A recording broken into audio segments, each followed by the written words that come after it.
Bueno, en primer lugar quiero agradecerte la invitación, agradecer al grupo esta invitación y contarles que, bueno, que nosotros hemos asistido al citómetro en varias oportunidades. En este momento lo que les voy a presentar entonces es un poco un resumen o muy someramente este trabajo que estamos haciendo hace muchos años con nuestro grupo de investigación en citogenética vegetal, en particular en la caracterización citogenética de los maíces nativos. No soy yo sola, soy parte del grupo liderado por Lidia Poggio, y Florencia Furastier, Florencia Realini han realizado sus trabajos de tesis doctorales y pertenecen como investigadoras de nuestro grupo, y una tesinista nuevita, Pilar Plastini. Se ve bien, ¿no? Sí, sí, se ve perfecto. Sí, bien, un poco para poner en contexto que, bueno, que el maíz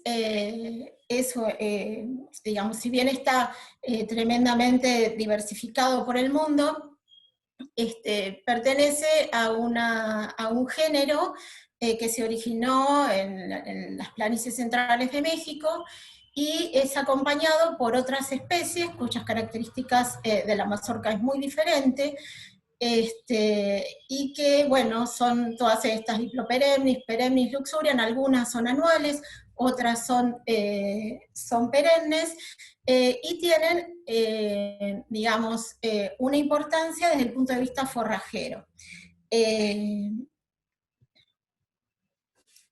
Otra cosa que quería comentarles es que la ploidía, si bien este es un género de origen alopoliploide, la mayoría con un número básico de 5, la mayoría de las especies tienen 20 cromosomas, excepto Sea perennis, que se autopoliploidizó nuevamente y tiene 40 cromosomas.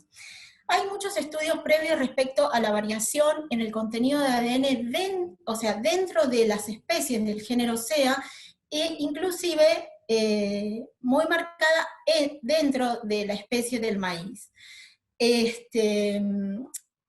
En un maíz la variación puede ser muy grande, arriba del 30%, y en nuestros maíces, por ejemplo, que hemos estudiado, va desde 4,2 picogramos hasta 7,9 picogramos como valores medios de las poblaciones. Y esta gran variación se da como, digamos, como resultado de una amplia variabilidad en el contenido de ADN repetitivo que tienen. Este ADN repetitivo, heterocromático, puede llegar a estar formando hasta un 60% de lo que es el contenido total de ADN del maíz. Y bueno, fue atribuido, gracias a varios estudios citogenéticos, a la variación en nudos cromosómicos o nodos cromosómicos altamente heterocromáticos, que son los que estudió primeramente, como decía hoy Verónica, Bárbara McClintock.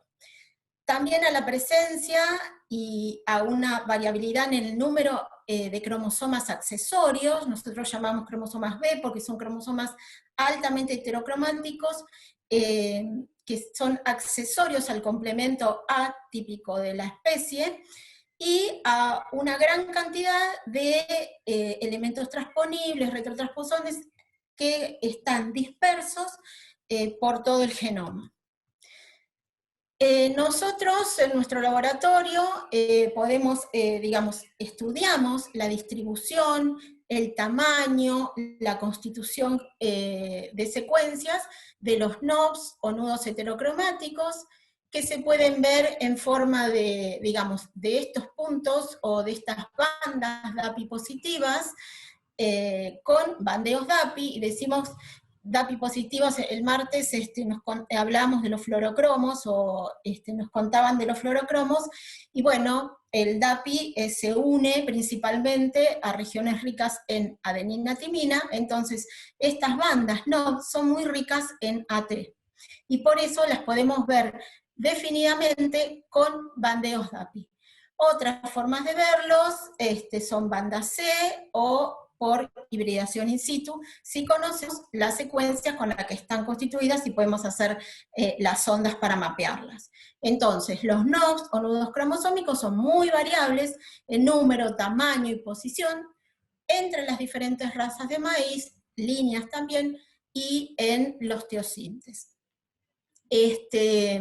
Como les decía, otra fuente importante de variación, o de esta variación encontrada en el maíz, es la presencia de los cromosomas B, o cromosomas accesorios, que en razas argentinas hemos visto que tienen desde 0, por ejemplo las razas guaraníes, hasta 8 cromosomas B en algunas razas del noroeste de la Argentina. Toda esta, digamos, variación en el contenido de ADN y cómo está distribuida esta variación, ya sean cromosomas B o en bandas heterocromáticas, nos sirven para realizar cariotipos, ideogramas característicos. En definitiva, todos estos caracteres nos sirven para caracterizar citogenéticamente una raza, una población. Estos son solo ejemplos. En un primer momento se usaban solamente las bandas C, que son las bandas más clásicas. Después ya para ver NOF las vemos con bandeo DAPI, que es mucho más notorio. Como decíamos, los mapeos FISH, conociendo la secuencia de los nodos, también nos permiten identificar, digamos, de qué forma, digamos, está distribuida esta variación en el contenido de ADN sobre los cromosomas. Entonces, digamos, nosotros en el grupo, entonces sabemos que el análisis cariotípico va a tener como una herramienta fundamental, además de ver el número, la composición de los cromosomas, digamos, las fórmulas y demás, el contenido de ADN, ¿no? El contenido de ADN es un carácter cariotípico más que nos ayuda a caracterizar a nuestro, digamos, germoplasma nativo de maíz. Bueno, es un trabajito que hicimos, digamos, anterior, donde vemos cómo el mapeo FISH de las secuencias NOM tiene correlación con las diferencias. Estoy un poco... ¿Me escuchan? Sí, se te Sí, escucha, perfecto. se te escucha. ¿Te querés tomar un poquitito de agua? Sí, ¿saben que hay un tilo acá en la puerta de casa que acaba de florecer y me tiene mal todos los años? Bueno, les contaba entonces que en este trabajito nosotros relacionábamos la variación y la localización y el tamaño de las secuencias NOV, o de estos bloques heterocromáticos NOV, con el contenido de ADN. En este caso, hicimos, digamos, algo general entre el maíz y las otras especies del género C. A partir, digamos, de todos estos antecedentes, iniciamos hace unos cuantos años ya un estudio de caracterización citogenética en razas nativas de maíz. Acá ven la amplia variabilidad de maíces que tenemos nosotros en el norte de nuestro país. Fueron morfológicamente descriptas 56 razas por parte de Julián Cámara Hernández, que fue un maestro, fue nuestro maestro, que nos ha enseñado, digamos, a nosotros a conocer y a amar a cada uno de estas razas nuestras.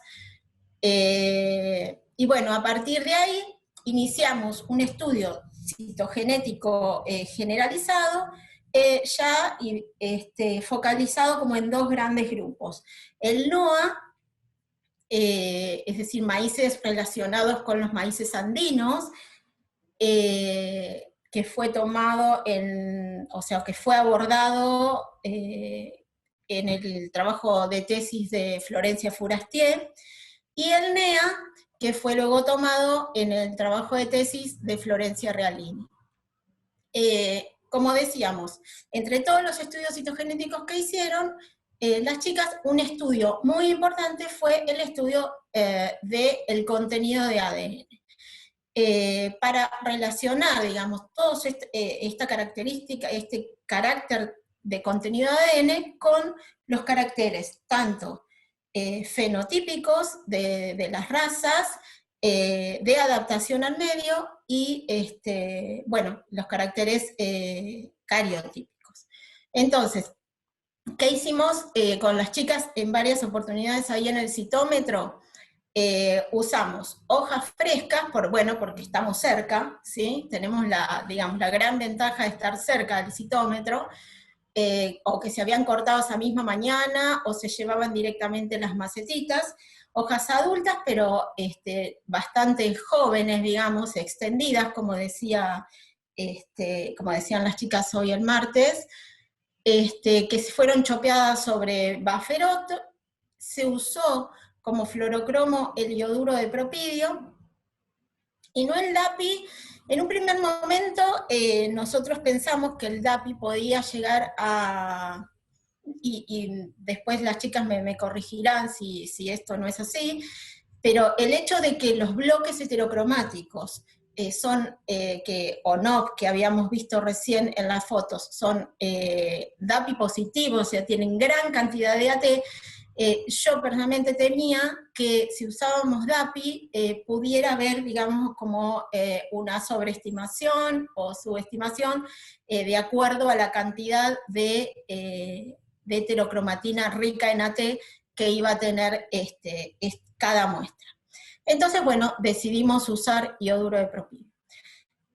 Bueno, el estándar que usamos fue una arveja que tiene un número de 9, o sea, hay muchos estándares, como mostraba hoy Agostina en el trabajo, y muchos incluyen inclusive varias líneas de maíz, pero bueno, justamente si poníamos un estándar interno en maíz, no íbamos a poder diferenciar los picos. Entonces elegimos un estándar que no estuviera muy lejos en cuanto a la cantidad de contenido de ADN, para que nos queden cerca los picos, y bueno, este estándar nos fue enviado desde República Checa. Si ustedes piden, les mandan. Bien, tratamos de hacer 3 repeticiones, a pesar de nuestras, digamos, las cuestiones económicas que a veces apremiaban, y en cada repetición se hicieron 3 mediciones y un valor medio para ese individuo. Bueno, ejemplos de picos. Por ejemplo, estos son razas del noroeste, Picincho y Arinoso, donde vemos los picos de la muestra y del estándar. Y bueno, nosotros, como es, digamos, usual en maíz, publicamos o usamos el valor 2C, ¿no? Que sería la cantidad de ADN de una célula somática expresada en picogramo. Una cosa que quería comentar es que el grupo nuestro ya venía trabajando hacía muchos años, el grupo de Lidia Poggio, con la variación del contenido de ADN en CEA. Y antes se usaba la microdensitometría por medio de tinción de Felgen. Entonces nuestro problema en un primer momento fue ver cómo hacíamos las comparaciones, digamos, con el contenido de ADN que habíamos medido hacía muchos años por otro método, con el de citometría de flujo. Por suerte, hay muchos trabajos, si bien nosotros obteníamos valores muy, muy similares dentro de los rangos, temíamos de eso. Entonces, por suerte han salido muchos trabajos mostrando que los datos obtenidos por medio de Felgen, de microdensitometría de Felgen, son completamente comparables porque son equivalentes. Entonces eso, digamos, nos facilitó muchísimo, digamos, las comparaciones con estudios previos, tanto nuestros como de otros grupos. Entonces, en un primer momento, el contenido de ADN de los maíces del NOA, que encaró la tesis de doctorado de Florencia Fourastier. Bueno, incluyó muchos estudios, entonces, como les decía, citogenéticos, y entre ellos la medición del contenido de ADN que se midió, digamos, en individuos 0B, por eso decimos ADNA, y en individuos con con distintas dosis y frecuencias de B. Y se midieron también los porcentajes de heterocromatina, número de NOPs, los rangos, y bueno, y sí se hizo, digamos, como una caracterización de cada raza, digamos, teniendo en cuenta todos estos caracteres citogenéticos. En cada raza se hizo el cariotipo característico, su ideograma característico, que podía servir como marcador de raza. Una cosa, bueno, esta es la variación, esta que me pareció ahora, de 37,7, que se observó dentro de todos, digamos, de todos los maíces del NOA. En cuanto al contenido de ADN, ¿no? Fíjense que la variación es muy grande. Bien, una cosa, digamos, fundamental en nuestro estudio, de nuestro grupo de trabajo, son estudios más bien básicos, ¿no? Y entonces, en ese contexto, nosotros lo que hicimos fue relacionar el contenido de ADN con, por ejemplo, el porcentaje de heterocromatina, que bueno, es lógico, o creemos que es lógico que sea una relación positiva, o sea, el contenido de heterocromatina digamos, nosotros lo tomamos como porcentaje relativo de los NOPs heterocromáticos que observamos en un cariotipo, ¿no? De la sumatoria de bandas NOP que observamos en el cariotipo. Es decir, sería una heterocromatina proveniente de los NOPs. Esto lo puse más grande porque no lo veía realmente. Después, algo muy interesante que no solamente vimos nosotros, sino que se vieron en muchísimas clines altitudinales, que el contenido de ADN disminuye al aumentar la altitud de cultivo. Lo mismo pasa con la cantidad de bloques heterocromáticos, ¿sí? Esto también tiene un contexto, digamos, que nosotros lo vimos y lo vamos a ver ahora, con respecto a la longitud del ciclo de la planta, ¿sí? Porque tiene una relación en el tiempo de replicación del ADN durante la división celular, ¿no? Es todo como un continuo. Y otra cosa que se observó y que fue muy interesante fue que el contenido de ADN disminuye al aumentar el número y frecuencia poblacional de cromosomas B en una raza. Y esta relación inversa a la esperada, porque ya dijimos que los Bs, o sea, cuanto más B, más ADN, nos mostró una cierta, digamos, como compensación entre lo que es el ADN aportado, el ADN heterocromático aportado por los NOPs y el ADN aportado por los cromosomas B. De modo de que haya, digamos, algo, digamos, un término que se acuñó hace como 40 años, que es el del nucleotipo, que es como que como que una planta puede variar en el contenido de ADN, pero hasta cierto rango. El rango, digamos, que le dé probablemente el make-up de su especie o de su raza en este caso, ¿no? Y el rango probablemente de posibilidad de duplicación en un tiempo determinado dentro de la longitud del ciclo de la planta. Entonces, como resumen un poquito de todo esto, ¿qué pasó con los maíces del NOA? Es que observamos que a menor altitud, las razas que estaban a menor altitud tenían más contenido de ADN, de los A, ¿no? Del complemento A, que las razas que crecían a casi 4.000 metros de altura, donde había, digamos, un cline bastante bien mantenido. Por supuesto, a más ADN, más heterocromatina, y se ve acá muy bien en la cantidad de bloques, y más números de knobs y más grandes, y sin embargo había menos frecuencia o dosis de Bs. A más altitud, menos ADN, por supuesto, menos bloques heterocromáticos se ven, presencia en más frecuencias de cromosomas B, eso todavía no lo tenemos, digamos, no sabemos exactamente por qué es así. Y digamos, está como mostrando un poquito, digamos, los Bs, más Bs acá y menos heterocromatina, y ningún B acá y mucha heterocromatina, probablemente ese equilibrio para llegar, o esa compensación, a el nucleotipo óptimo de cada raza en cada altitud o ambiente ecogeográfico que la altitud de cultivo le da. Bien, por otro lado, o si nos vamos hacia el este o al noreste de nuestro país, Florencia Realini, que anda por ahí entre el grupo, encaró la caracterización citogenética de los maíces del NEA.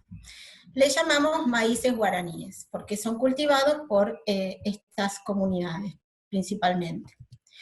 Este es, digamos, el trabajo, uno de los trabajos que salió de la tesis de Flor, y brevemente les cuento que, bueno, ella hizo un estudio muy pormenorizado de todas las características citogenéticas de estos maíces, de todas estas razas, y entre ellas, como les decía, estuvo ir al citómetro muchas veces a medir el contenido de ADN de cada una de las razas, de varios individuos de cada raza, para obtener valores medios. Estos valores medios fueron también, presentar una variación muy amplia en el espectro de razas, entre 4,62 y 6,29 picogramos, con una variación bastante similar a la que había visto la otra flor, Florencia Fou, en el NOA.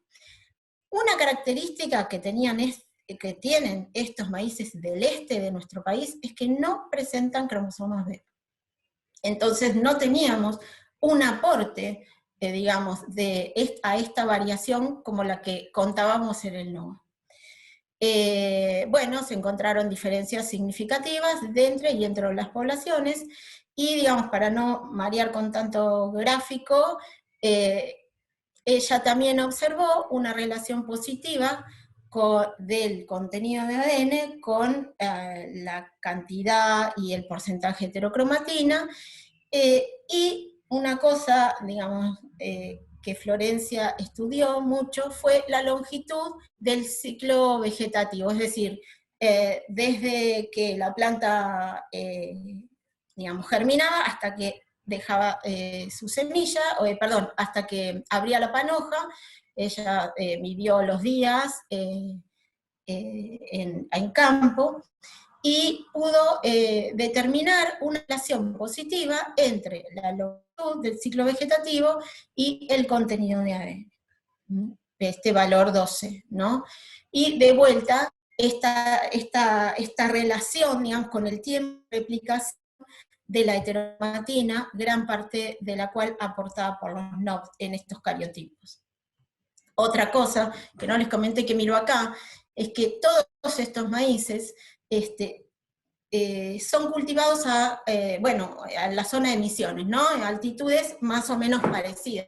No hay un cline altitudinal muy marcado, sin embargo, la variación en el contenido de ADN es bastante similar a la observada en clines altitudinales muy marcados. Entonces, acá me quedo así. Muy general, como algo muy general, les cuento que entonces en nuestros maíces argentinos, las diferencias significativas encontradas en el contenido de ADN entre las razas son muy útiles, un carácter muy útil para la caracterización citogenética. Y bueno, que sobre todo que se ha encontrado una relación inversa entre el contenido de ADN y la altitud de cultivo, lo cual estaría mostrando, digamos, un cierto significado adaptativo del contenido de ADN, por ahí agarrado desde el lado de la longitud del ciclo celular y del ciclo vegetativo de la planta, que tiene que adaptarse a veces a condiciones, por ejemplo, hasta de 4.000 metros. Esto no lo decimos nosotros solos, hay muchas de estas relaciones que se han encontrado en muchos clines en el continente americano. Y con respecto a las poblaciones en particular guaraníes, el contenido de ADN de las razas posee, entonces como les decía hoy, una relación con caracteres fenológicos como la longitud del ciclo vegetativo. Y que esta variación, en el caso del NEA, estaría causada por el porcentaje de heterocromatina de los NOM y una abundancia diferencial en secuencias repetitivas dispersas en el genoma, no ya con el aporte de los Bs que no están en el NEA. Entonces, ¿para qué usamos usamos nosotros la citometría de flujo, digamos, este servicio de citometría de flujo? Bueno, nos es útil en la caracterización citogenética porque es fundamental, por lo menos para nosotros, conocer esa variabilidad de esos hermosos maíces a nivel citogenético para futuros planes de uso de esa, digamos, esa variabilidad y de su protección. Lo usamos en estudios sistemáticos y evolutivos de SEA, que es, digamos, el objetivo general de nuestro grupo de investigación. Y es muy útil dentro de este contexto en estudios básicos de híbridos y poliploides, ¿no? Todo lo que tiene que ver con hibridación y poliploidía, es fundamental el uso de la citometría de flujo, en estudios de evolución cariotípica, como se mostró acá en este curso, y en estudios básicos de la importancia evolutiva del contenido de ADN y de la constitución heterocromática de las especies. Bueno, puse primera y arranqué, espero que me hayan escuchado. Sí, se escuchó súper bien, Graciela, realmente sí. Muy, muy claro y muy completo, realmente